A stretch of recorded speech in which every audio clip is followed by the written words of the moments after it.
दोस्तों, केएफसी के fried chicken के जायके से तो बहुत लोग वाकिफ है, लेकिन इस जायके पीछे जो संघर्ष की कहानी छुपी हुई है उसके बारे में बहुत ही कम लोगों को जानकारी है। आज हम आपके साथ एक ऐसे व्यक्ति की कहानी शेयर करने जा रही हूँ जो ताउम्र संघर्ष करता रहा। उसने जीवन में कई उतार चढ़ाव देखे और कई प्रकार की मुसीबतों का सामना किया, लेकिन कभी भी मुश्किलों के सामने हार नहीं मानी और 65 वर्ष की आयु में सफलता की वो मिसाल कायम की, जो अपने आप में एक बहुत बड़ी उपलब्धि है।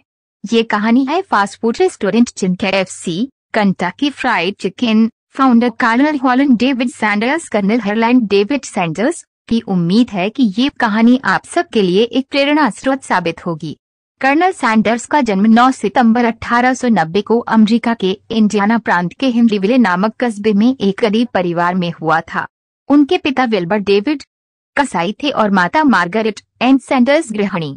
वे 3 भाई बहनों में सबसे बड़े थे। उनके पिता की असमय मृत्यु जब हुई उस समय वे मात्र 5 वर्ष के थे।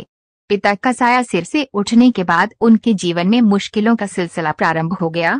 उनकी मां ने बच्चों के भरण पोषण के लिए एक टमाटो कैनिंग फैक्ट्री में नौकरी कर ली। ऐसे में छोटे भाई बहनों की देखरेख तथा घर संभालने का जिम्मा सैंडर्स के छोटे कंधों आ पड़ा।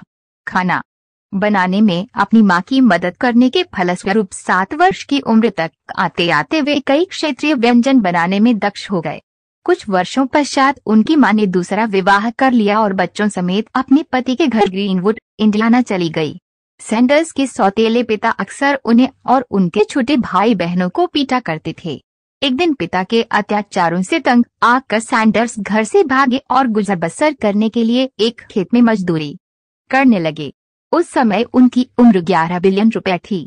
कुछ वर्षों तक वे यूं ही बेघर यहाँ वहाँ धक्के खाते रहे, लेकिन तमाम परेशानियों के बाद भी उन्होंने अपनी हिम्मत नहीं हारी। वे अपने भविष्य संवारने की आशा में अथक परिश्रम करते रहे। 15 वर्ष की उम्र में वे बस कंडक्टर बने और 16 वर्ष की उम्र में वे यूनाइटेड स्टेट आर्मी में भर्ती होकर क्यूबा चले गए। यूनाइटेड स्टेट आर्मी में अपना कार्यकाल पूर्ण करने के उपरांत वे कुछ समय तक एक लोहार के सहायक के तौर पर काम करते रहे। फिर उन्हें इलिनॉय सेंट्रल रेल रोड में फायरमैन की नौकरी मिल गई। नौकरी में स्थायित्व प्राप्त हुआ तो उन्होंने जोसेफ हिनकिंग से विवाह कर लिया।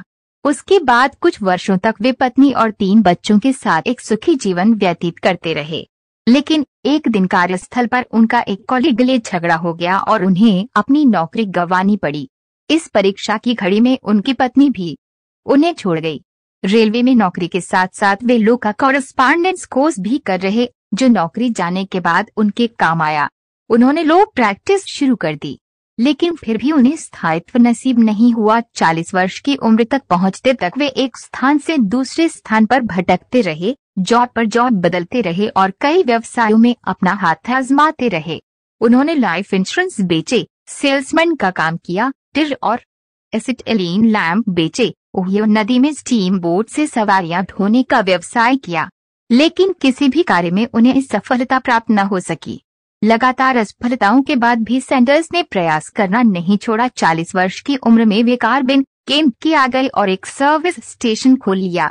सर्विस स्टेशन से प्राप्त होने वाली आमदनी पर्याप्त नहीं थी, अतः आमदनी में बढ़ोतरी के उद्देश्य से उन्होंने सर्विस स्टेशन के पीछे बने कमरे में एक टेबल और कुछ कुर्सियां डाल दी और वहां आने जाने वाले ड्राइवरों और यात्रियों को पेन फ्राइड चिकन, हेम, स्टीक व अन्य खाद्य पदार्थ बनाकर खिलाने लगे। लोगों को उनके बनाए खाने का स्वाद इतना पसंद आया कि वे उनका बनाया खाना खाने के लिए वहां आने लगे। लोगों की बढ़ती हुई संख्या देखकर उन्होंने सड़क के दूसरी ओर एक मोटल और रेस्तरां खोल लिया, जिसमें लगभग 142 लोग एक साथ बैठकर खाना खा सकते थे। लोगों को उनका बनाए खाने में पैन फ्राइड चिकन विशेष रूप से पसंद था, अतः वे अपनी इस रेसिपी पर लगातार कार्य करते रहे ताकि यह यूनिक बन जाए। आखिरकार 9 वर्षों की मेहनत के उपरांत उन्होंने 11 हर्ब्स और स्पाइसेस से युक्त अपनी पैन फ्राइड चिकन की रेसिपी पूर्ण कर ली। ये रेसिपी उनके रेस्तरां की वस्तु बन गई। सैंडर्स अपने पैन फ्राइड चिकन के कारण मशहूर हो गए। उनका बनाया चिकन केंटकी के गवर्नर को इतना पसंद आया कि उन्होंने 1935 में हार्लैंड सैंडर्स को कर्नल की उपाधि से विभूषित कर किया। उनका रेस्तरां अच्छा चल रहा था। उनके रेस्तरां के चलने का एक बड़ा कारण ये था कि वे फ्लोरिडा जाने के मार्ग में अवस्थित था, जिससे उस मार्ग पर गुजरने वाले यात्रियों की नजर उनके रेस्तरां पर पड़ती और वे उसका रुख कर लेते। लेकिन 1950 के दशक में एक अप्रत्याशित मुसीबत उनके समक्ष आ गई। फ्लोरिडा जाने के लिए एक नए हाईवे का निर्माण हो गया जो कार्बिन से होकर नहीं गुजरता था। इससे सैंडर्स का व्यवसाय बुरी तरह प्रभावित हुआ और वे कर्जे में डूब गए। कोई चारा न देख उन्होंने अपना रेस्तरां बेच दिया। कर्जे चुकाने के बाद उनके पास सोशल सिक्योरिटी के $105 के चेक के अलावा कुछ भी न बचा। वे 65 वर्ष के हो चुके थे और ताउम्र काम करने के बाद भी उनके हाथ कोई पूंजी शेष नहीं थी। वे सोशल सिक्योरिटी के सहारे अपना जीवन यापन कर रहे थे।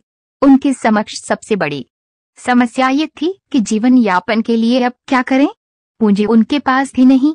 ऐसे में उन्हें एक आइडिया आया कि क्यों न उस वस्तु का ही उपयोग किया जाए जो उनके पास उपलब्ध है, और वह वस्तु था उनकी फ्राइड चिकन की रेसिपी। उन्हें अपनी फ्राइड चिकन की रेसिपी के स्वाद पर पूरा भरोसा था, इसलिए इसे कंटाकी फ्राइड चिकन का नाम देकर उन्होंने इसकी फ्रेंचाइजी बेचने का इरादा कर लिया। फिर क्या वे अपनी कार पर अमेरिका और कनाडा के दौरे पर निकल गए और विभिन्न रेस्तराओं में विजिट कर इस संबंध में चर्चा करने लगे। उन्होंने लगभग 600 प्रांतों का दौरा किया और हजारों रेस्तरां मालिकों से संपर्क किया। कई लोगों के उनका प्रस्ताव अस्वीकार कर दिया और कई लोगों ने उनका मजाक भी उड़ाया, लेकिन वे विचलित नहीं हुए और अपने दौरे जारी रखे। 1008 रेस्तरां मालिकों द्वारा रिजेक्ट कर दिए जाने के उपरांत आखिरकार 1009वें रेस्तरां मालिक ने उनका प्रस्ताव स्वीकार कर लिया और फ्राइड चिकन की पहली फ्रेंचाइजी साइन कर ली। उस रेसिपी के कारण उस रेस्तरां की बिक्री में असाधारण रूप से वृद्धि हुई, जिसे देखकर अन्य रेस्तरां मालिकों के भी कर्नल सैंडर्स से फ्रेंचाइजी लेना प्रारंभ कर दिया और इस तरह KFC रेस्तरां चेन की शुरुआत हुई।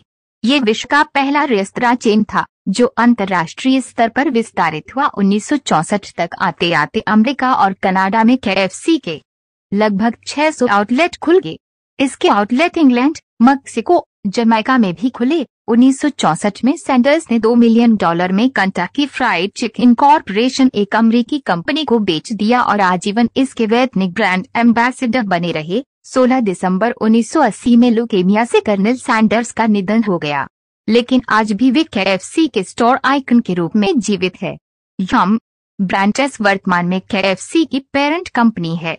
वर्ष 2022 के आरंभ तक विश्व के 150 देशों में 22,621 लोकेशन पर KFC आउटलेट्स थे।